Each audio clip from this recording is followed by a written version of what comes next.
ভিডিওতে ক্লিক করার জন্য সকল চাকরি প্রার্থীকে অসংখ্য ধন্যবাদ। রাজ্যে আবারও নতুন করে বিআরপি পদে নতুন কর্মী নিয়োগের ইতিমধ্যে বিজ্ঞপ্তি প্রকাশিত হয়েছে। যে সকল চাকরি প্রার্থী এখানে আবেদন করবেন তাদের বয়স কিন্তু 18 থেকে শুরু হতে হবে এবং যাদের বয়স 18 হয়েছে তারা কিন্তু অবশ্যই বিআরপি পদে আবেদন করতে পারবে। গ্রাম পঞ্চায়েত ভিত্তিক নিয়োগ করা হচ্ছে। তো এখানে ন্যূনতম যোগ্যতায় নিয়োগ করা হবে, তার সঙ্গে সঙ্গে ইন্টারভিউর মাধ্যমে নিয়োগ করা হবে। কোনো রকম লিখিত পরীক্ষা ছাড়াই সরাসরি চাকরি প্রার্থীদের ইন্টারভিউর মাধ্যমে যোগ্য প্রার্থীদের নিয়োগ করা হবে। তো যে সকল চাকরি প্রার্থী এখানে আবেদন করবেন ভাবছেন তারা কিন্তু অবশ্যই প্রতিটি জেলার নাম উল্লেখ করবেন, কারণ প্রতিটি জেলায় আলাদা আলাদা পোস্টে কিন্তু এখানে নিয়োগ শুরু হয়েছে। তাহলে অবশ্যই কমেন্ট বক্সে কমেন্ট করে জানাবেন আপনাদের জেলার নাম এবং আপনাদের জেলার কোন পোস্টে নিয়োগ শুরু হয়েছে, সে বিষয়ে কিন্তু আমরা ভিডিও পোস্ট করব। আবেদন করতে হবে সম্পূর্ণ অফলাইনে, আমি তো তোমাদের প্রথমেই জানিয়েছি। তো আবেদন করার জন্য এখানে একটি পাসপোর্ট সাইজের ফটো আপনাদের লাগাতে হবে এবং এই ফর্মটি হাতে কলমে সুন্দর করে স্টেপ বাই স্টেপ তোমাদের কিন্তু ফিল আপ করতে হবে।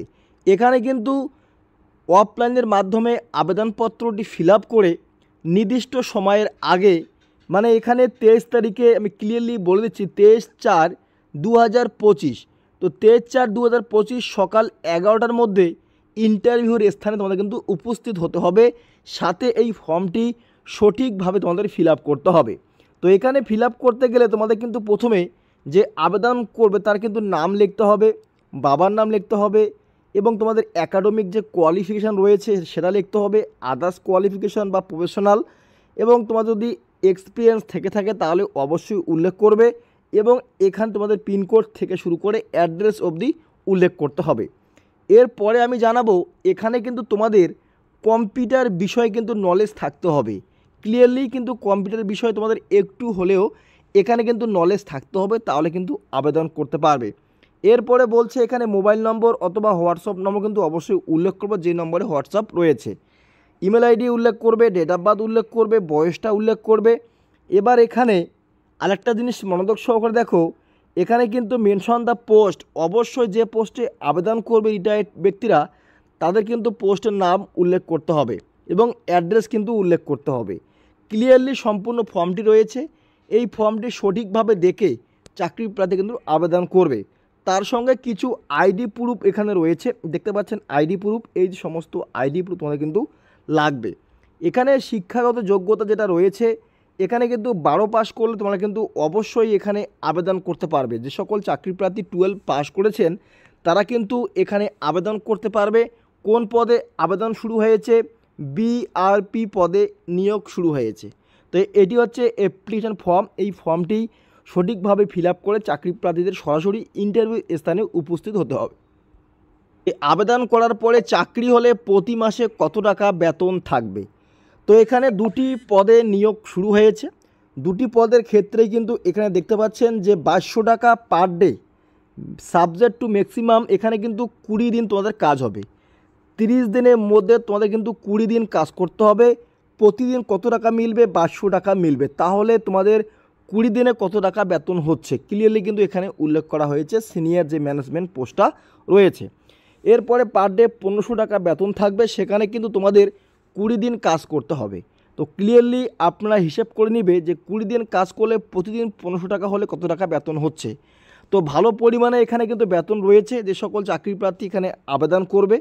এর পাশাপাশি কিন্তু আপনারা এখানে দেখতে পাচ্ছেন যে বেসিক নলেজ ইন কম্পিউটার, কিন্তু অবশ্যই কিন্তু এখানে কম্পিউটারের অভিজ্ঞতা থাকতে হবে। কোন পদে আবেদন করতে গেলে? বিআরপি পদে আবেদন করতে গেলে কম্পিউটার কিন্তু অবশ্যই নলেজটা থাকতে হবে। দেখো এখানে জানিয়েছে যে 23/4/2025 সকাল 11টা AM। তো অবশ্যই আপনারা সম্পূর্ণ ডকুমেন্টস অ্যাটেস্টেড করে তার সঙ্গে বায়োডাটা তৈরি করে নির্দিষ্ট সময়ের আগে ইন্টারভিউর স্থানে 11টার আগে উপস্থিত হতে হবে সকল চাকরি প্রার্থীকে। আমি নিচেই প্রথমে বলেছিলাম যে এই সমস্ত ডকুমেন্টস তোমাদের কিন্তু অ্যাটাচ করতে হবে। তো ডকুমেন্টসগুলি একসঙ্গে করে একটি মুখবন্ধ খামে ভরে সঙ্গে করে যাবতীয় ডকুমেন্টস তোমাদের অরিজিনাল প্রুফও কিন্তু সেখানে দেখতে পারে। এরপরে আপনারা এই যে বিজ্ঞপ্তিটা রয়েছে সেটাই বিজ্ঞপ্তিটা আপনারা কোথায় পাবে। তো বিজ্ঞপ্তি ডাউনলোড করার জন্য একটু ওয়েট করো, এই ভিডিওতে আমি স্টেপ বাই স্টেপ তোমাদের দেখিয়ে দিচ্ছি। বিজ্ঞপ্তি ডাউনলোড করার জন্য অবশ্যই পুরুলিয়ার যে ওয়েবসাইট রয়েছে সেই ওয়েবসাইট আপনারা ভিজিট করবে, অথবা এই যে বিজ্ঞপ্তিটা রয়েছে এখানে কিন্তু প্রথমেও কিন্তু উল্লেখ করে দিয়েছে। দেখো এখানে কিন্তু Anandadhara district office district mission management unit DMMU এর মাধ্যমে কিন্তু তোমাদের নিয়োগ শুরু হয়েছে, এখানে ক্লিয়ারলি কিন্তু উল্লেখ করেছে।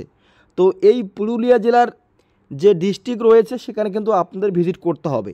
এখানে ভিজিট করার পরে এখানে নোটিশ বলে একটি অপশান পাবে, এই নোটিশ অপশান তোমাদের ক্লিক করতে হবে। এখানে ক্লিক করার পরে একটু নিচে আসলে কিন্তু আপনারা ক্লিয়ারলি এখানে সম্পূর্ণ তথ্যগুলি কিন্তু ক্লিয়ারভাবে দেখতে পারবে। এবং এখানে কিন্তু উল্লেখ করে দিয়েছে 9/4/2025 এবং ডেট শেষ হবে 13/4/2025, ক্লিয়ারলি কিন্তু এখানে উল্লেখ করা হয়েছে। তো যে সকল চাকরি প্রার্থী আবেদন করবেন তারা কিন্তু অবশ্যই ওয়েবসাইট ভিজিট করবে, বিজ্ঞপ্তি ডাউনলোড করবে, সম্পূর্ণ তথ্য সঠিকভাবে দেখে নেবে, দেখে নেওয়ার পরেই কিন্তু আপনারা আবেদন করবে। এবং এখানে বিজ্ঞপ্তি উল্লেখ করা হয়েছে, আপনারা অবশ্যই সেই বিজ্ঞপ্তিটা ডাউনলোড করবে, ডাউনলোড করে সম্পূর্ণ ফর্মটি A4 সাইজে প্রিন্ট আউট করে নিয়ে সেটি কিন্তু কলম দিয়ে স্টেপ বাই স্টেপ সঠিকভাবে ফিল আপ করে ইন্টারভিউর স্থানে তোমাদের 23 তারিখ কিন্তু সেখানে উপস্থিত হতে হবে। ক্লিয়ারলি 11টার আগে কিন্তু সেখানে উপস্থিত হবে। তো যে সকল চাকরি প্রার্থী আবেদন করবেন বা প্রতিটি জেলার খবর প্রতিনিয়ত পেতে চান তারা কিন্তু অবশ্যই কমেন্ট বক্সে কমেন্ট করবেন। আমরা কিন্তু নেক্সট যে আপডেট আসবে, যে কোন জেলার আপডেট আগে আসবে সেই জেলার নাম সহ আমরা কিন্তু ভিডিও তৈরি করে দিব। আপনারা সেই ভিডিওর খবর দেখে নিজের মোবাইলে বিজ্ঞপ্তি ডাউনলোড করে সম্পূর্ণ তথ্যগুলি দেখে বুঝে যোগ্যতা দেখে আবেদন করতে হবে। কারণ প্রত্যেকেরই কিন্তু উচ্চ মাধ্যমিক পাস কিন্তু এখানে থাকে না, কিছু কিছু প্রার্থী কিন্তু মাধ্যমিক পাস রয়েছে এবং কিছু কিছু ক্ষেত্রে কিন্তু কোনো গ্রাম পঞ্চায়েতের আন্ডারে কিন্তু মাধ্যমিক পাসও কিন্তু নিয়োগ করা হয়। তাহলে অবশ্যই আপনারা মনোযোগ সহকারে দেখবে ভিডিওটা, দেখানোর পরে আপনারা কমেন্ট করবে কমেন্ট বক্সে যে আপনারা কোন জেলা থেকে দেখছো এবং কোন জেলা থেকে আপনারা এই ভিডিও দেখে কমেন্ট করছো। এরপরেই নতুন করে আবেদন শুরু হবে কোন জেলায় বা কোন জেলা থেকে বিজ্ঞপ্তি প্রকাশিত হয়েছে আমরা কিন্তু ক্লিয়ারলি তোমাদের জেনে দেব।